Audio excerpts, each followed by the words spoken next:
Hello everyone, my name is Relax and Panic. And I am Most Evil Lifeform. And this is another reaction to RWBY. It's season 6, and you know what to do. As always, if you want to see the reaction, go down into our descriptions, follow the links, replace the circumflex dot parts with real dots, and enjoy. Once you've done, feel free to come back here and hear our thoughts about this episode. So, see you soon. You wanna go? No? Welcome back. Welcome back. As Mel just said off screen, when I was searching for the picture, for the ongoing story, it would be the mech to take as a picture. But for the what the heck just happened and the majority of it, it has to be Adam, clearly. Well, it's a kind of final. Well, we don't know yet if it's final. I mean, he still fell into water, so sure they could do something. But this is the typical thing which creators do when they are not sure. Do we need him again later? Yeah. Let's keep it open. Yeah. So let's talk about that first. The injury itself. I mean, he was stabbed twice in the chest, and it went through. So it's not just a little one. It's a lot of blood flowing there, and the area is lungs and potentially even heart. So, I mean, it's not clearly when you just take this picture, not completely heart, but it is, at least the one is in the lungs, and the other one is close to the heart. So it's not. I mean, the falling into the water, he potentially drowns. Yada yada. And he even crashed on a stone. The thing is, that. Okay, this is, but we clearly can say, okay, he most likely is dead, but can we be 100% sure? It is an injury you would need assistance in the meaning of patching it up instantly within a minute, I would say. Well, or you need Salem. Yeah, or you need Salem. Oh yeah, oh yeah, for sure. That's an option. I mean, we don't know what abilities she has completely. And we don't know when it comes to semblances to abilities. Maybe there's someone out there who can kind of revive a dead one. I mean, just like Jean was healing, so yeah. It's not impossible. Let's say it like that. If they really want to, they will find a way to bring him back. And if it would be like, I don't know, someone watching this fight. I mean, there are two people who were meant to follow this group. So Cinder could be there together with Neo.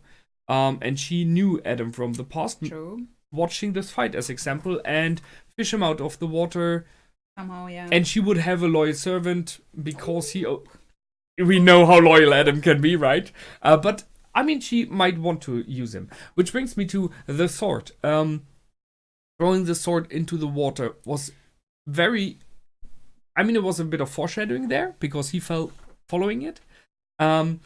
But it is his major weapon. He needs the sword to use his ability. This is where I think it's a little bit weird because I think nobody else relies on the weapon for their ability. Which is not true. Velvet does. She needs the camera. Yeah, but it felt like if she would lose the camera, it would be just okay. Create something else where you can assign it to. And so I thought it would be similar for him. He could create a new sword or get a new sword. That's where I was like, but it's a very specific item. It just felt a little bit like, okay, are you completely defenseless without your sword? It felt a little bit off because he was still fast and stuff. He cannot use his ability, his special ability to absorb damage. Right. He needs in his this sword situation, instead of going after it, I would really just retreat. Yeah. And re-weaponize. And this felt a little bit too... But he was not. Did he really try to fight on then? I mean, there was not real fighting anymore because they simply just stabbed him then. She blocked the hit. She threw the sword away. He turned around, went to the sword. He wanted to get it, and then she got uppercut. I mean, it was like this, all or nothing moment, kind of. And it was... They could have let him go there. That's the thing here. I wouldn't have thought that they would actually kill him. Exactly. And in my opinion... That was the moment where, if he would have given a choice, he would have left. Because they did show... She could have come up, punched him, he fell to the ground. They should have just, put their weapons into his direction instead of stabbing him. I mean, he was jumping for the weapon as well. Just take it away, punch him, and it's like, it's over. You've lost. No, leave or whatever. But no, they stabbed him. What was missing here, and I think that is that, as example, he would have been able to grab one of the weapons, that would have made it more who's the good and who's the bad. If Blake and him jump for one weapon, he gets the weapon, wants to kill Blake, and then Yang comes from behind and stabs him with the other one in defense of her friend. That would have been something where we would be like, wow, harsh thing, but she had to do it because he would have killed her. But here we have both women having a weapon, he has none, and they stab him. Yeah. In a fight, no question, but... I can appreciate it in the sense that they finally go steps where they were shying away from before. Yes. So this, in a sense of, I like that they are getting braver in what they do, and basically... When Pyrrha was killed, it was this first time when it was like, whoa, nobody expected it, and so on. So this was a very brave move, and this sounds wrong now, but I highly appreciated it, because basically nearly nobody is doing this to a beloved character. It's a very bold move, and gives the story so much power. So in the sense of that they get braver again, I like it. I like that also because it gives those two characters now a certain... I mean, we saw that when Blake was crying, that this will be with them from now on. They killed someone, at least it looks like. And this will be with them. And it's equally a bonding as equally potentially a tearing apart thing. So this, from this point of view, I appreciate it. It's a more satisfying ending for him if he is actually dying. I mean, we discussed the possibilities before. I'm sad because I like Adam as a character a lot. That's the idea, the concept, and everything. But as mentioned, it's difficult to go from to somewhere from the point they were. So I guess this is still the best solution they could get. And they can still use it, as we discussed last time, if they want to bring him back. As the timeout, he needs to reflect on what he wants. This is kind of where I'm like, okay, they were brave enough to go this far. Why didn't you go the full mile? You know, like... It would have been nice if he would have not fallen over, but like he was there in this picture, and then he just dies and just slumps over and sits there on the edge where his sword was thrown over. So like a very symbolic moment. Like he has final rest in this case, and it's like they did not go with this moment, which everyone expected because he was stumbling towards it. And still a very tragic character. He was like, so what is so special about you where I wasn't? Which is like, interesting again, while it was all about power, I still think this was very emotional because he was left again, felt alone. And there is also this twist that on the same time, this is where it gets weird. I can see that why is this much more than all the things other did to him with the branding and everything, where he even was willing to sacrifice all his people to just get through, like his power moves. It's about trust. Sure, but this Blake. It still feels like, okay, I would have seen more that he, before going after her, to go on a solo mission against all the slavery guys, something like that, but... Yeah, well, he stated no one ever hurt him as much as Blake did. Yeah. So he has whysoever put her on the top there. Yeah, I agree. It's a bold move to kill him off, and I did not see that one coming. I didn't expect, and it's so clearly. I mean, it is. They did not like a cut where you can just see his aura shed, which happened like a cut, and he's injured and falls over on the stomach. But that was a clear double stabbing in the chest. So. That was a very clear it's over thing. And everything which whatsoever will make him come back is just using special abilities. And that's it. In any normal ways, the character's done. It's over. And it is a good timing. We discussed last time, where do you go with it? So, cool. I think he was a bit slow in the fight against the two, especially if you see the fight against Yang before, where he was incredibly fast. That's why I said, okay, he was tired. You saw it. I mean, we saw it, but they were tired too. So at least they should be on equal terms. It's another thing where this is my typical thing where I'm so for the villains, because the goods are all usually outnumbering them. You can 2-1 again, yeah. You can counted usually in any major series, the good guys is a team against one person. Yeah, okay. And this person is incredibly strong, but as a team we win. Yeah, and this is for me always like, so this is fair to you to go like against 10 against 1 or whatever, or 2 against 1. This is always feels for me like, okay, there goes our fairness out of the window. It's the thing with I'm always not very happy with villains being killed. Because many shows, not all, but very many shows live especially by the villains. That's in many true. shows, real life, I mean with real actors shows, it's very often the way that the villain is way more charismatic than more interesting than the hero. And if you kill off a villain, then he's gone and you need a new one. So that's why I, as example, like the old Batman ideas, the old Batman series where the Joker and the Penguin and everyone, yes, he beats them and then he puts them into jail and they escape and they come back. They always come back. And that's why the villain tells about his plan is working because he can do it again. No, I hate that. They had it with I love that someone when the here. villains are like do whatever they wanted to do, and after that you thought I would explain my plan, huh? Yeah, because that plays on that as well. So they killed off a villain here, but as we mentioned, he was a major character. He was in the trailers.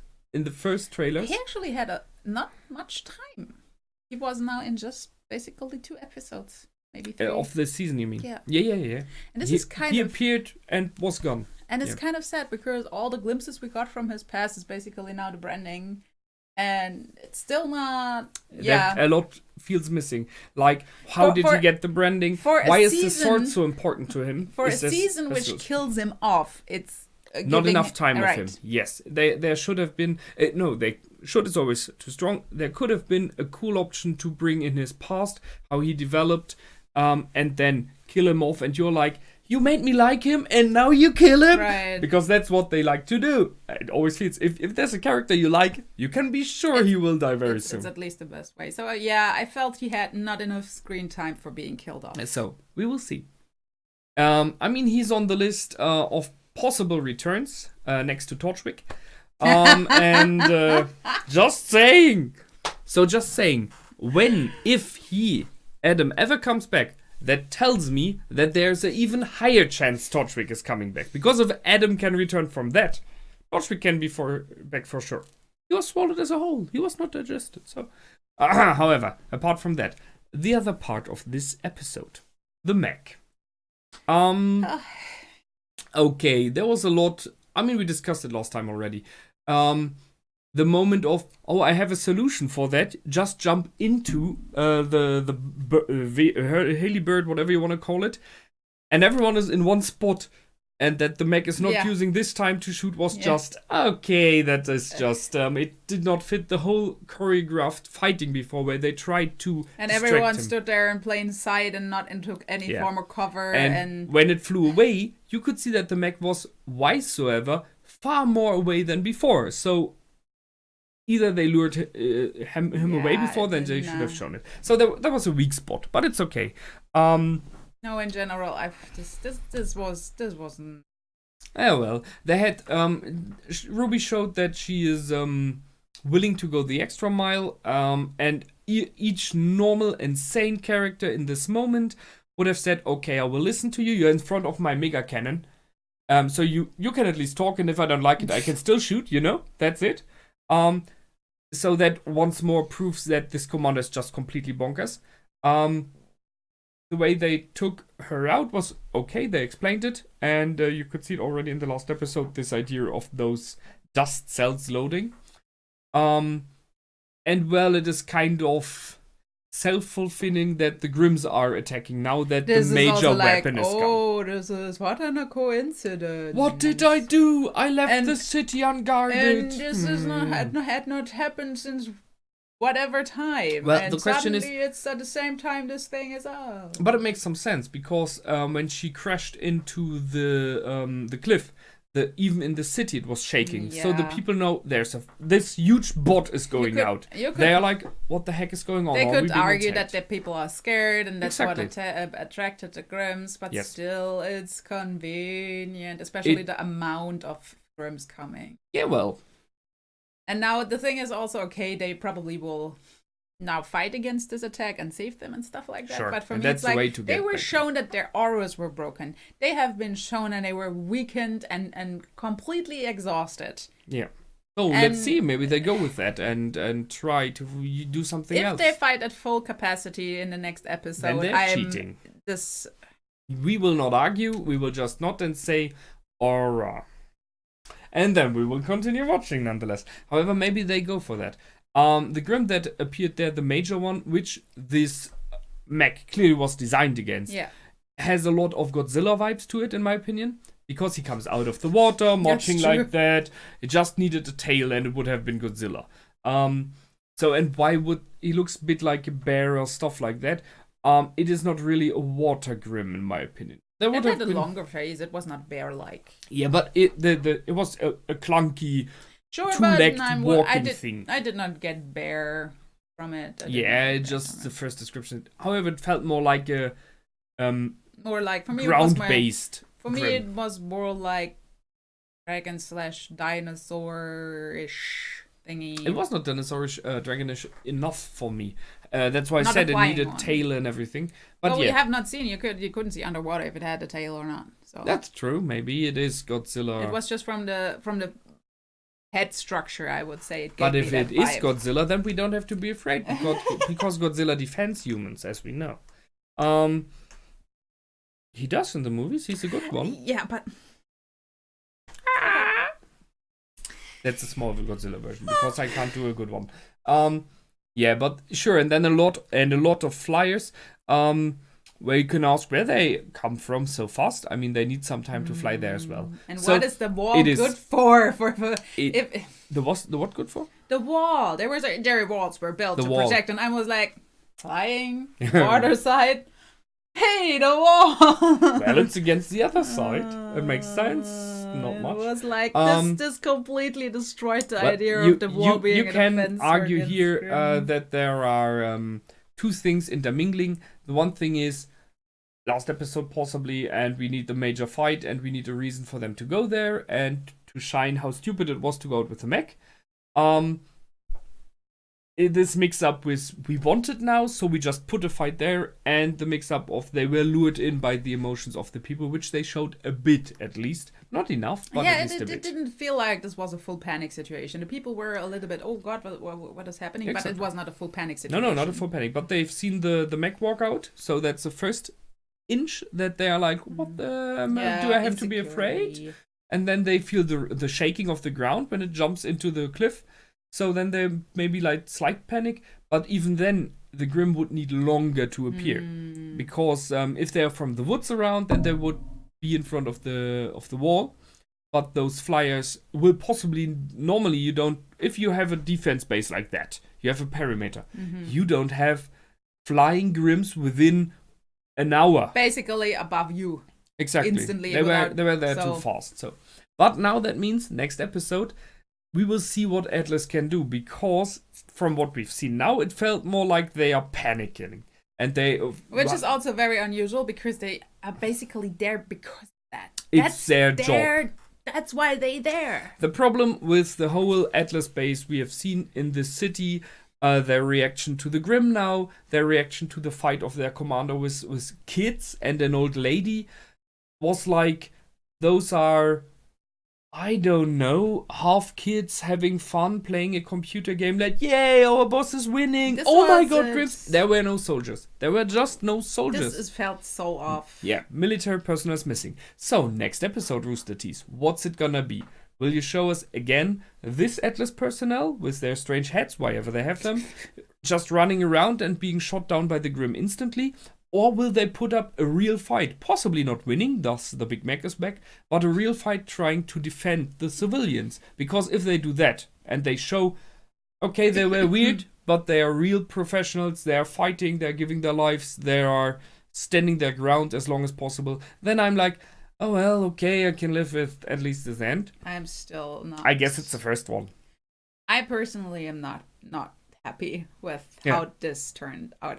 I love the situation with Adam. The whole storyline and stuff with Adam is the mech storyline, however, was not nice. The whole Atlas based thing and the personal with it. This is a no for me.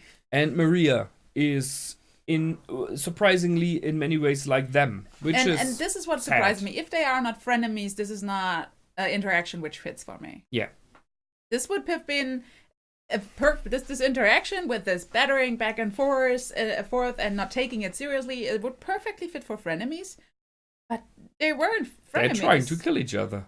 This so is that's like, weird. And especially Maria, who tried to be safe and she actually stated, I try to be as not I don't want to appear on the stand surface. out as possible because I'm being in danger and stuff like that. And this is not fitting this at all. Yeah, and because it feels a lot like she did that in the past. This kind of behavior. And so especially weird. this is giving her trouble and will somehow take attention to her, which she tried to avoid. And this is like that's why I said this whole story thing around around this base is a bit wicked. Okay, when this blob, the red blob, appeared on the radar first, coming in, it looked a bit like a ship. I thought first too that it is a ship from but it is. the base. He is in the water, so possibly the radar says it's in the water, so it's a ship. I kind of felt like, what if there's a ship coming in from it? It would be very convenient. From Atlas right now, in its whatsoever General Ironwood on it. But so he somehow heard of it. It would have been the typical, because she did bullshit there, and he's in, and she wants to do the last kill, and that's the moment where it goes on, and you hear doing? Ironwood, this is Ironwood, stop that. What something are you like doing? That. You're trying to use our weapon, which is against the Grimm, against humans, something like this. Yeah, I waited for it, really. I was expecting that too. But it isn't, so instead we have a Grimm attack. So next episode. Clearly, I agree, they will go back to the city and try to help. They are hunters and huntresses nonetheless, so they want to defend the civilians. I'm hoping the Atlas military does good. I'm fearing they will not. I'm kind of afraid they will be the chicken Atlas we've seen in the last episodes. I think, first of all, they have weaponry installed, at least on the wall for sure, which is like for the air stuff, that automatic guns, artillery, which will fight against the flying ones.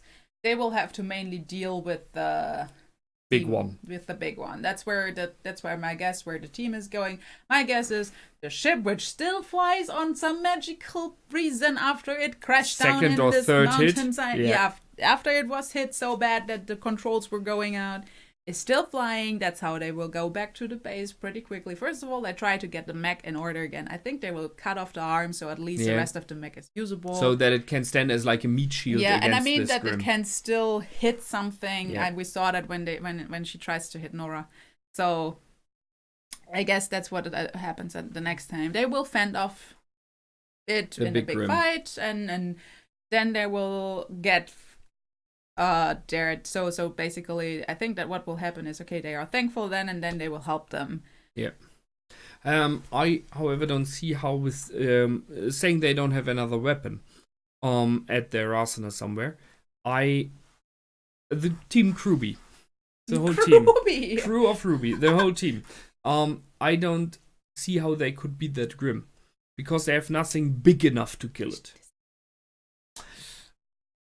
I mean, okay, it stoned a dragon in the past. Yeah, well, okay, that's might be because they kind of went there.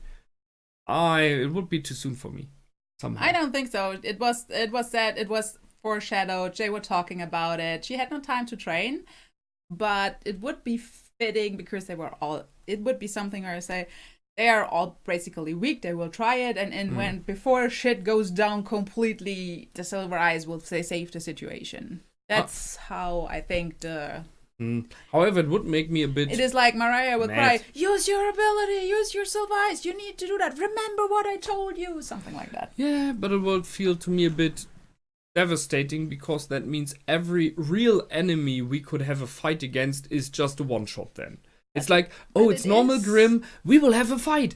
Oh, it's a major one, that's gonna be a boring episode, because Silver Eyes. I mean, I can imagine that she probably struggles and it will not work right away. In the sense of that's what I think will be the outcome of it, because yes, that will be it. And I also think that the thing is also, when we saw the young version of Mariah fighting, she was not using it right away. She was using in the last second. So there is also the reason, okay, is there some sort of She fell draining? unconscious. Right. Yeah. So I draining think a lot. it's so I don't think that it's like, okay, you can use this all the time. You really should use it in a basically if we're Last resort situation, right? But after all, I think that is what will happen because I don't have any other idea how they could solve this. It could be also that they get assistance from Atlas, but how the hell should they be quick enough to be there in time? They were not informed in time, so maybe they send an SOS in the moment of chaos and somewhere in the end someone of the fight, from the base informed Atlas High Command that the commander is going bonkers again. And they were like, oh no, okay, let's go there. We all know what's going to happen. But even then, I think Atlas is farther away than just an hour or two. So that would be too fast for them to arrive. Also, but the thing is also, if they would manage to bring it down in another way than the Silver Eyes, it would be like, it would actually even make Big Grimps even less dangerous. Yeah, except what I can see as an option, although it would be like, does this character deserve it?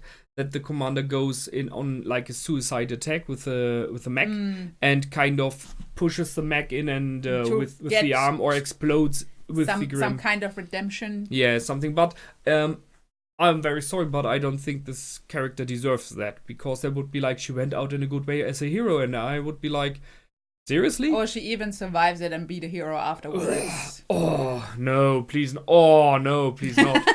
That would be possible. And then she would be like, as I always said, it's Atlas. We are saving everyone. See what you got. That's why we are all safe here. From the problems we created. Oh, yeah. I don't know. Might be. It's difficult. That's the only weaponized option I see there. It's difficult to get out of that in a very good way. Yes. In a very satisfying way, let's say it like this. Well, we will see next time. So that's it this time, I guess. That's interesting. So the binge did not end with the last one, so we will meet again for one. Possible. I mean, we will check right now. I will refresh the page. I mean, it's... that would be a coincidence if it could right be. Now it could be. We are recording on the weekends, and as far as I know, Rooster Teeth releases those on the weekends. So possibly. But I'm not a Rooster Teeth first member, we will see if we wear the same things. It's already out. If not, then we wear something And if different. we record another time, we search this stuff and just put it on? Yeah, that like, would be... I mean, we have a video about it, so we know what. Yeah, we know what to wear. So that's it from us this time. I hope you enjoyed. As always, feel free to comment, like, and subscribe. My name is Relax and Panic. And I'm Most Evil Life Form. Goodbye and out. Bye.